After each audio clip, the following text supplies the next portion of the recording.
magandang gabi po sa bawat isa sa atin na nandito ngayon sa Local Farm. Kami po ay mangangaral lang po ng salita ng Panginoon at amin pong inihiling ang inyong pong mga pandinig. At kami ay magbabahagi po ng salita ng Panginoon. At ito po ay libre pangangaral po ng salita ng Diyos. Hindi po kami hihingi sa inyo ng kahit ano, kundi ang inyo nawang mga pandinig ay inyo pong ituon sa salita ng Diyos. Salita ng Diyos po ang aming pong ipapangaral sa gabi ito. So magandang gabi po, nawa ay makinig po ang bawat isa sa inyo na naaabot ng tinig na ito.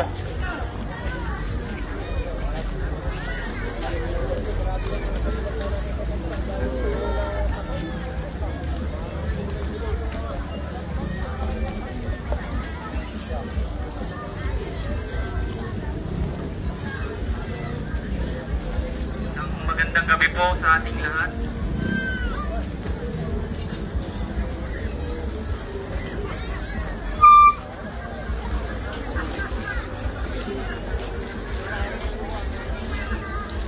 Simulan po natin sa isang tanong. Alam ba natin kung ano ang mangyayari kinaumagahan? Alam ba natin kung tayo ay buhay pa bukas? Hindi natin alam ang panahon. Dahil sabi sa James 4:14, whereas you know not what shall be on tomorrow, for what is your life? It is even a vapor. So ang ating buhay ay parang isang singaw na lilitaw at mawawala lang rin. Romans 3:23, for all have sinned and come short of the glory of God. Tayong mga tao ay makasalanan at nagkulang sa glory ng Diyos. Hebrews 9:27, and as it is appointed unto men once to die, but after this, the judgment. Ang tao ay mamamatay, at pag namatay ang tao, may judgment na nag-aantay.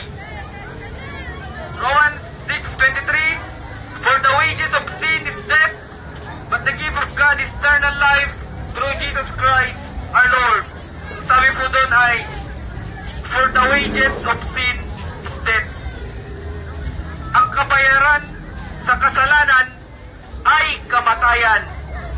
Pero, but the gift of God is eternal life through Jesus Christ our Lord. So merong regalo ang Diyos na buhay na walang hanggan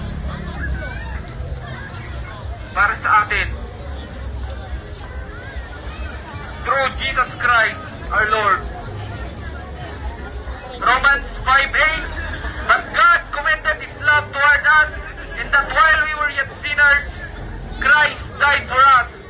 Binigay ng Diyos na regalo ang kanyang bugtong na anak na si Jesu Kristo, na siya ay namatay, nilibing at nabuhay na muli sa ikatlong araw.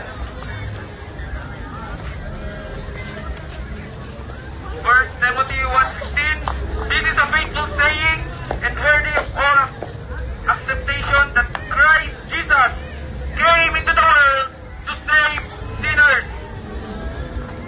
So pumunta si Jesu Kristo sa mundo natin para tayo ay iligtas dahil tayo ay makasalanan. Acts 16:31, and they said, believe in the Lord Jesus Christ and thou shalt be saved. So ang gagawin lang natin ay maniwala sa tapat na ginawa ng Jesu Kristo sa cross ng Kalbaryo. Romans 1:15, 1 Corinthians 15:1-4, moreover, brethren, I declare unto you the gospel which I preach unto you, which also ye have received, and wherein ye stand, by which also ye are saved, if ye keep in memory what I preach unto you, unless ye believe in vain. For I delivered unto you, first of all, that which I also received, how that Christ died for our sins according to the Scriptures, and that He was buried, and that He rose again the third day to the scriptures. Si Jesus Christ ay namatay para sa ating mga kasalanan. Siya ay nilibing at siya ay nabuhay muli sa ikatlong araw. At yun ang ating kailangang paniwalaan. At yun, paniwalaan natin yun na yun ay sapat na. At anong mangyayari pag ating yung pinaniwalaan na yun ay sapat na? Ephesians 1:13, in whom you also trusted after that you heard the word of truth, the gospel of your salvation, in whom after that you believe, you are sealed with the Holy Spirit of promise. Tayo ay masisilyuhan ng banal na Espiritu pag tayo ay naniwala sa sapat na ginawa ng Diyos sa cross ng Calvary.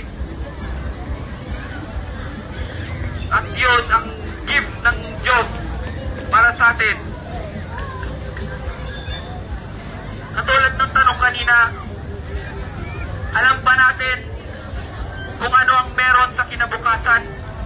Alam ba natin kung anong mangyayari sa atin kinabukasan, kinawagahan? 2 Corinthians 6:2, for he saith, I have heard thee in time accepted, and in the day of salvation have I succored thee. Behold, now is the accepted time. Behold, now is the day of salvation.